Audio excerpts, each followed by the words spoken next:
Kaspars Lidnis, mūziķis, TV personība, ielu vingrotājs, erudīcijas spēles eksperiments vadītājs.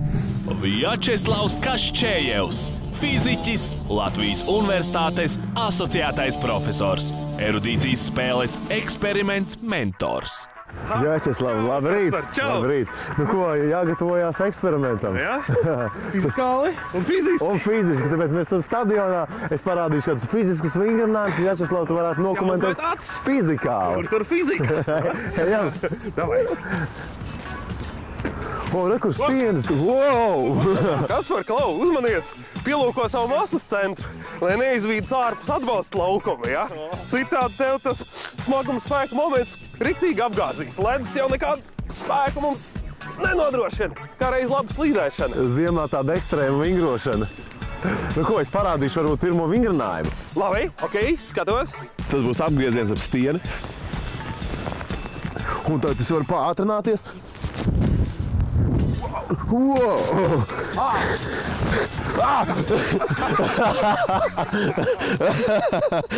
Izmeta man ārā, viņš centribēdas spēks. Tas ir nopietni, bet klausies, man riktīgi patīk, kā tu beigās nobremzēji. Izstiep kājas, tev uzreiz pieaug inerces moments, un te leņķiskais ātrums samazinās. Leņķiskais ātrums ar inerces moments ir impulsa moments, un tas apienās saglabājas. Tā kā jāprot reizēm sagrupēties, reizēm savukārt izstiepties. Tad nākamo. Nu, te spēks ir vienreiz jāpieliek. Jāpastrādā darbiņš, un tad tā darbiņš piešķir enerģiju. Un te lejā kinētiskā augšā potenciālā. Nu, paskat.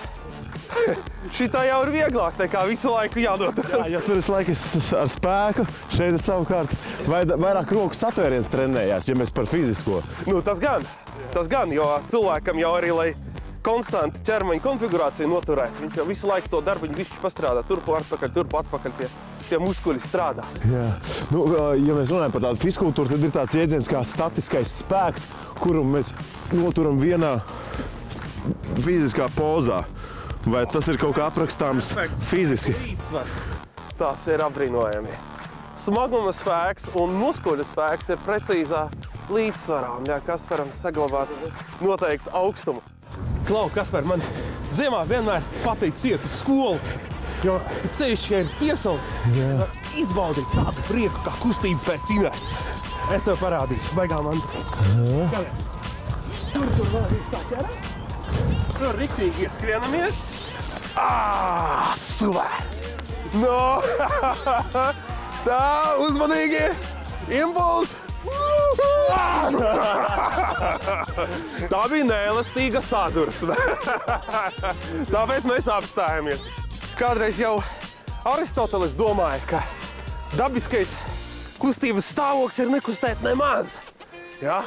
Bet tas ir tad, kad te ir kaut kas bremzē uz ledus, tevis nekas nebremzē. Un tu paliec, kad esi nekāda spēka nepieliec, tā dabiskajā vienmērīgās kustības stāvoklī. Un tā var izbaudīt to, ka esi tas brīvais ķermenis, tas īstais no pirmā Ņūtona likuma, ja? Tas, uz kuru nedarbojas ārējie spēki un saglabā savu dabisko kustības stāvokli. Tas var būt ļoti ātra kustība, ja, protams, nesāk darboties ar kādu citu ķermeni. Tādi jau stājas spēkā otrais Ņūtona likums.